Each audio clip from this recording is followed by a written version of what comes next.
Drapier's Letters by Jonathan Swift. Structure, Summary, Analysis. Hello and welcome to the discourse. While Jonathan Swift's both parents were British, he took birth in Dublin, Ireland, and for a long period he worked in Dublin as the Dean of St. Patrick's Cathedral. No wonder he had strong feelings for the autonomy of Ireland, while British colonial restrictions on Ireland's economy were proving to be harmful to the common Irish people. During the same time, a British entrepreneur, William Wood, who owned copper and iron works throughout Britain, obtained a patent from the Crown in July 1722 to mint more than £100,000 of copper halfpence for Ireland over 14 years. William Wood was considered to be close to Walpole, who was known for venality and corruption. Irish people noticed that there were no safeguards to ensure the value of the coins, and they believed that William Wood had his patent through government bribery and corruption.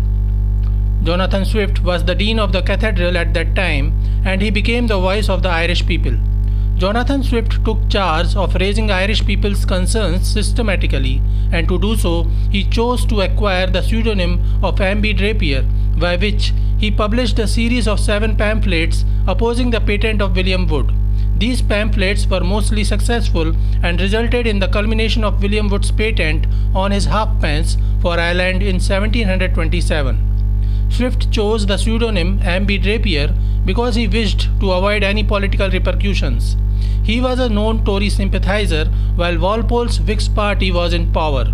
Swift chose Drapier specially because it meant a skilled draper, representing a retailer or wholesaler. Swift wished the pseudonym to resemble a common Irish man and thus chose M.B. Drapier, a middle-class tradesman and cloth dealer whose initials perhaps stand for Marcus Brutus. Jonathan Swift published 7 letters or pamphlets related to the matter from March 1724 to June 1725. The first 4 letters were published by Thomas Harding, who was then arrested by the British forces, and a bounty was announced on the head of M.B. Drapier, who had been declared a secessionist and fugitive. Everybody knew that the actual Drapier is Jonathan Swift, but the Walpole government didn't have any legal proof against him. Furthermore, Swift was the prominent Tory supporter who had the backing of Queen Anne. Harding published Drapier's 5th letter in December 1724, and then he died of illness. After that, George Faulkner published 2 more pamphlets by Drapier in 1735. Summary of Drapier's letters. The first pamphlet was titled "To the Shopkeepers, Tradesmen, Farmers and Common People of Ireland," and it was printed in March 1724. In April 1724, it was retitled and republished as "Fraud Detected" or "The Hibernian Patriot." In the pamphlet, Drapier deliberately tries to avoid voicing anything against the monarch of Ireland or Britain, but he does mention that it is no treason to rebel against Mr. Wood. In the pamphlet, Swift descriptively expressed how debased coins would cause silver and gold coinage to be hoarded or removed from Ireland, which would further debase the currency. He further expresses his worries and says that tenant farmers would no longer be able to pay their landlords, and after the tenants were removed, there would be fewer crops grown in Ireland. The increase in poverty and the decrease of food would completely ruin Ireland's economy. Drapier maintained that he is totally devoted to the British king as the leader and respects the Irish church. He asserted strong protest against William Wood.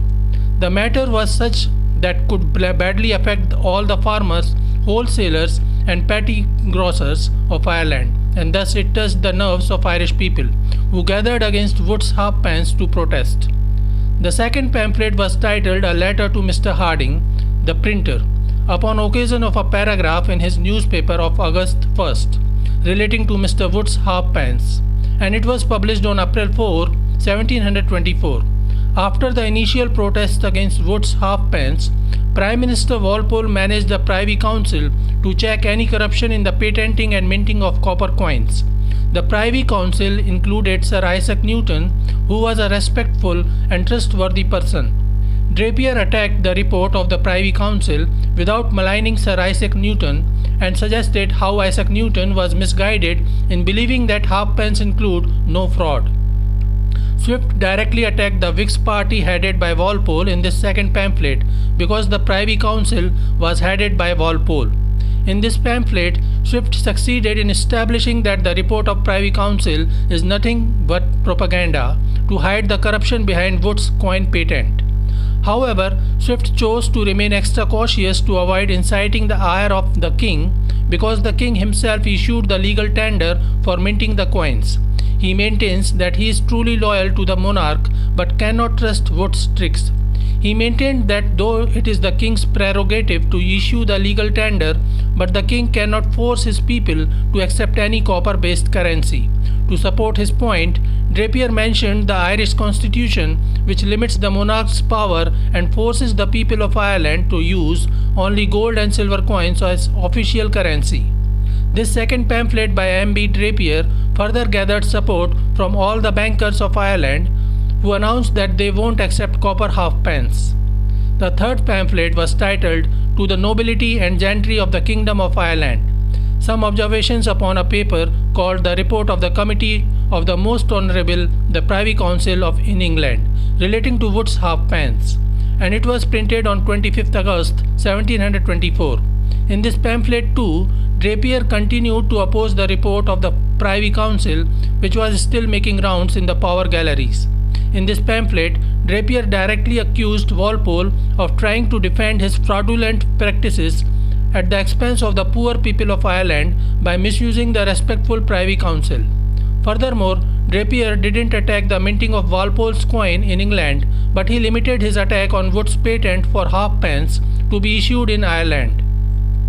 The fourth pamphlet was titled "To the Whole People of Ireland, a Word or Two to the People of Ireland, a Short Defence of the People of Ireland," and it was published on 21st October 1724. This letter proved to be the most important pamphlet as it established Jonathan Swift as the Hibernian patriot of Ireland. He became the darling of the Irish people, who compared him to David fighting against Goliath.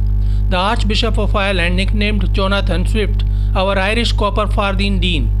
In this pamphlet, M.B. Drapier openly called for the independence of the Irish people. However, he maintained the Irish deserved to be granted independence from British control, but not King George II. What Swift meant was that though the Irish people have a divine duty to be loyal to the monarch, they cannot be forced to accept the authority of the British Parliament. Jonathan Swift was a known Tory supporter, and this fresh assault and accusation against the Whigs incited Walpole Sire, who immediately ordered the arrest of the publisher of these pamphlets and a death sentence to the author. Everybody knew Jonathan Swift is the actual author, but there was no legal proof to establish it.